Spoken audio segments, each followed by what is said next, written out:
So let's see about drills. Okay, drills and its drill sets. Okay, so identify the drill instrument. So this is your drill handle. Okay, handle. Drill handle. It will be attached to the drill handle attachments, followed by the attachment will be connected to a bits. Okay, so it's having handle set having the handle attachment and the bits.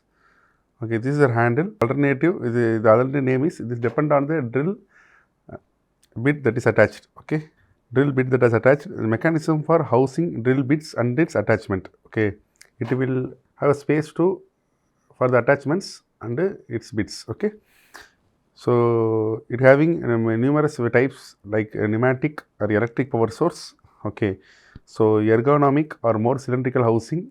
Okay, or straight or curved, depends. It have various types of drill handle. Next, it is the drill attachments. Okay, so we have to attach this attachments to the drill handle. Okay, okay, this one is a protective. Okay, protective hook around it. Okay, this is mainly used for the craniatum. Okay, craniatum. Okay, it will have a protective cover which will protect the underlying brain tissue used to cut the skull in between the burrs. Okay, we can use this for cutting the specific laminas, laminectomy. While doing laminectomy also you get cut, it will protect the underlying vital structures. So this is called drill handle attachments. So it depends upon the drill bit, it has alternative names. So purposes, it is attachment that is held by the operator. Various attachment accommodate various drill bits. Okay, it will accommodate various drill bits. So the guarded tip, what you have seen here, okay, this is called guarded tip. It's reserved for craniatum. Okay. Next is the open-ended tip. Okay, it accommodates other bits like diamond burr, ICOM, and the screw tip bits. Okay, this is the open tip. Okay, open tip. Okay, this is our guarded tip.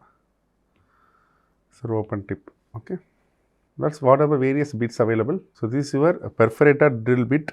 Okay, used to other name is burr hole bit. Is mainly used for the placement of burr holes. Okay, the spring loaded bit releases upon experiencing low resistance and resulting in the cessation of drilling. Okay, so this is a skull.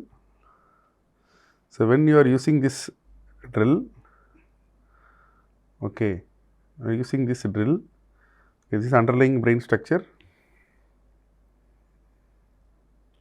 Okay, it has a spring-like mechanism. Okay, it having the spring, the drill having the spring, so it will make the burr hole safely, and while reaching the dura, it will stop automatically. Okay, the rotating effect will stop automatically, the drilling effect will stop automatically, so that the underlying dura and brain structures will be protected. Okay, this is a spring loaded bit. Okay, next identify this bit. So this is your twist drill bit. Okay, otherwise called twist drill or screw bit. Okay, or simply called as tap. Okay, this is mainly used to place a give a hole before giving a screw placement. Okay, after fixing the titanium plates or null, we have to fix a mini screws. For that purpose, we get to make a drill. Okay, to make the screw to accommodate. Okay, so that it is called screw bit. Okay, mainly for the placement of the screw. Next, identify this bit. Okay, it has a long, and see these edges is very sharp, and this is your craniatum bit. Okay, otherwise called footed bit, tapped bit, or tapped spiral bit. Its purpose is used with the protective foot plate. Okay, that protects the drill bit from tissues below. Okay, so most often it's used to cut bones between burr holes. Okay, to make limited and specific lamina cuts and to perform other types of custom bone work. Okay, so we have to attach this craniatum bit to this attachment. Okay, so in this attachment only we have to attach this craniatum bit. Okay, so you have to keep the foot plate. Okay, that one whenever you need to stop, we can stop. Okay, otherwise it will injure the underlying structure. So without the foot plate, this bit can be used to make holes in bones, the bone flap for sutures. So as long as the bit is protected from the soft tissue by other means. Okay, So we can use, mostly can use with the protective foot plate, okay, that protects the drill bit from the tissue billows. Without foot plate, we can use it with the, use it for to make holes in the bones, okay. So to identify this bit, okay, it's having very sharp and blunt, okay. So it is cutting drill bits, okay. It's called a flatted ball or acorn or rounded cutter, okay. The purpose, it allows removal of large amount of bone in a short amount of time through coarse drilling. It can also be used to thin out bone in preparation for punch removal, okay. And the caution, it should be cautiously used when using around delicate structures, as these drill bits have no protective features when they come into contact with the tissue, okay. So you have to use it very cautiously, okay. It allows removal of large amount of bone in a short amount of time through coarse drilling, okay. So we have to remove the large amount of bone in a short time. We have to use this cutting drill bits, okay. Identify these bits again.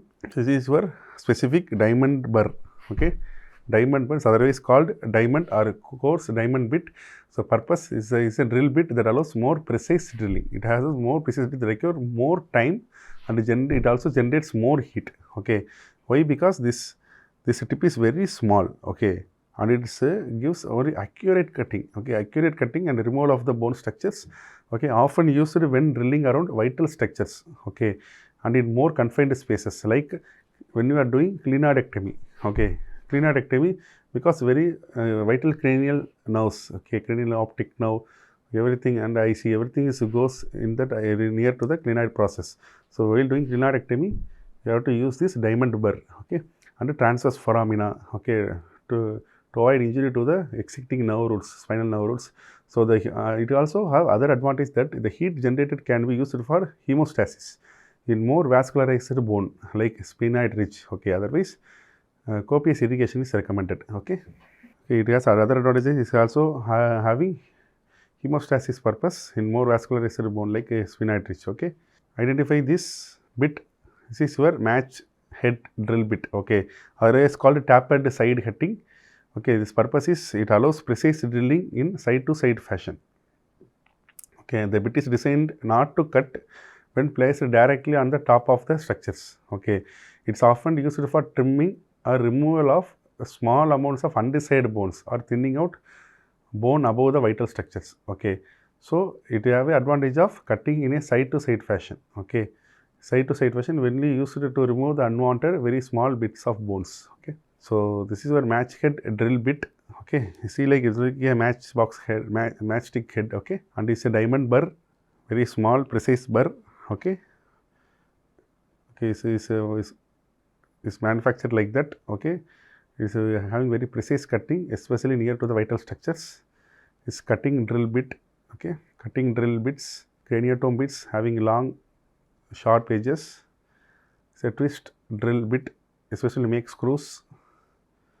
It's a perforator drill bit, okay, especially make the burr hole. The spring loaded mechanism.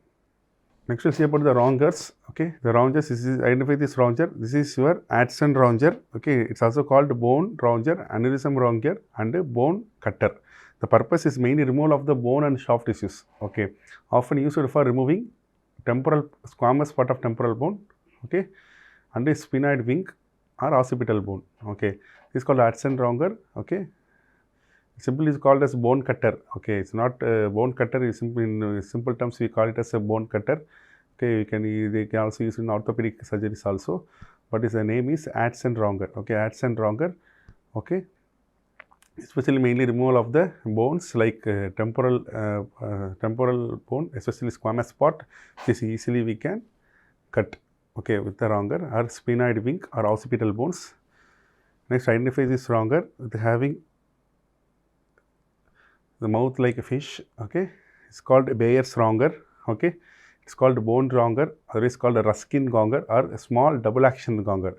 It also removes bone and soft tissues, and also used for removing squamous part of temporal bone, sphenoid wing, and occipital bones.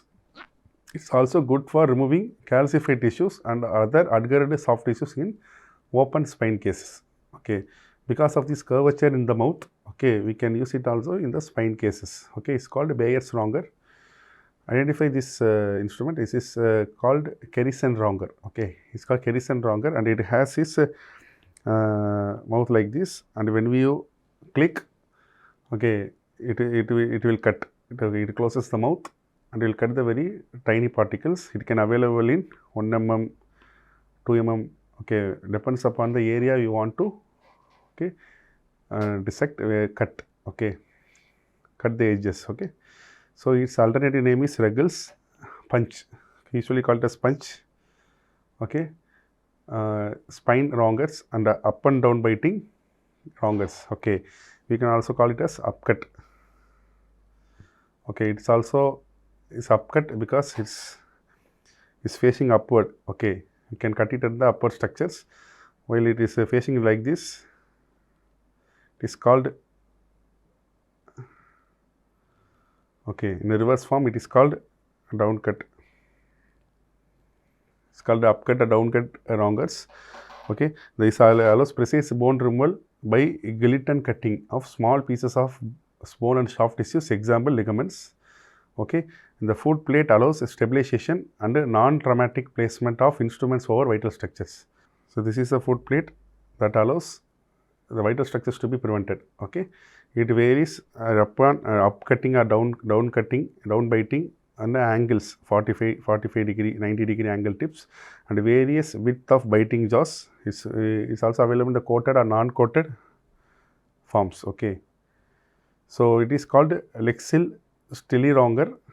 Okay, so Lexil Stilly wronger, or advantages of this is a double action bone wronger used for removal of the bone and soft tissue. Same only, often used for removing squamous part of temporal bone, sphenoid wing, and is also used for remove the spinous process. Okay, in spine surgeries also this Lexil still wronger is used. It's lamina and osteophytes, and also for shaping bone flaps. Okay, double action allows more force to be applied to the bone. This is one of the advantage of this wronger. This is double action allows more force. You can give more force to be applied to the bone. So this is Lexil still wronger. So this wronger is a very small wronger. It's called a Lempet wronger. It's a small bone wronger, a Hudson wronger. Okay, we also called as Luer-Friedman and Jules Lempet, and aneurysm wronger, a small bone cutter. You can simply call it a small bone cutter. Okay, it is single action wronger, good for removing a small amount of soft tissue and bone. Often is used in confined spaces. Okay, example sphenoid ridge during cranial craniotomies, or small amount of C1 lamina in posterior fossa cases. Okay, so the bone is a very small bone cutter. Okay, wherever you want to remove the very small size bones, okay, in a precise areas like sphenoid ridge in the cranial craniotomy. So after doing cranial craniotomy, if you want to remove the sphenoid ridges, or in the posterior fossa craniotomy, if you want to remove the C1 process, so this small bone cutter can be used. Okay, this is another wronger called Luer-Friedman wronger. Okay, Luer-Friedman wronger. This is also called small bone wrongers. Okay, Hudson and is Lempet wronger. Okay, similar to like that of a small bone wronger. And see these angulations in this wronger. This is called a still wronger. Okay, so this is also called duckbill. Okay, duckbill, and is a double action bone wronger used for removal of bone and soft tissues. Okay, because of its double action, it allows more forces to the bone. Okay, it will break very easily because of these double action skills. Okay, and its more narrow jaws allows bone biting in more confined spaces. Okay, so wrongers, it is your still wronger. Okay, this is your Luer-Friedman wronger, Lempet wrongers, still wronger, Kerrison's wronger. Okay, it's also called upcut. It's called your Bayer's wronger. Okay, so Hudson wronger. See about the curettes. Okay, so identify this curette. Okay, this is your Walkman bone curette. Okay, Walkman bone curette. Okay, this alternate name is spine curette, front, bone, oval, round, straight, curved curette, whatever they can ask in any terms. Okay, the main name is, this is called Walkman bone curette. This multi-purpose instrument good for scraping tissues off the bone. Okay, especially in lateral recesses and ligaments, and debriding and removing debris or harvesting the bone. Okay. The curved curettes used to free separate disc fragments. After doing discectomy with the disc punch, if any residual disc present, we can scrape it. Okay, with this Walkman bone curette, and it is also used as a dural separators. It can be available various varieties based upon straight, or angled varieties. The angles can be right, left, up going, down going. Multiple sizes for cutting end. Okay, can be opened or coupled various length of shafts. Identify this. So this is your cranial plates, the various types of plates. Okay, and it's the screws. Okay, cranial plates. So this is your fixation plates or burr-hole covers or dog bone or other named plates. Is used to join bony surfaces together. Most often used to affix a bone plate or plate lamina or zygoma or other bone surfaces to join together. Available various sizes and plates of screws.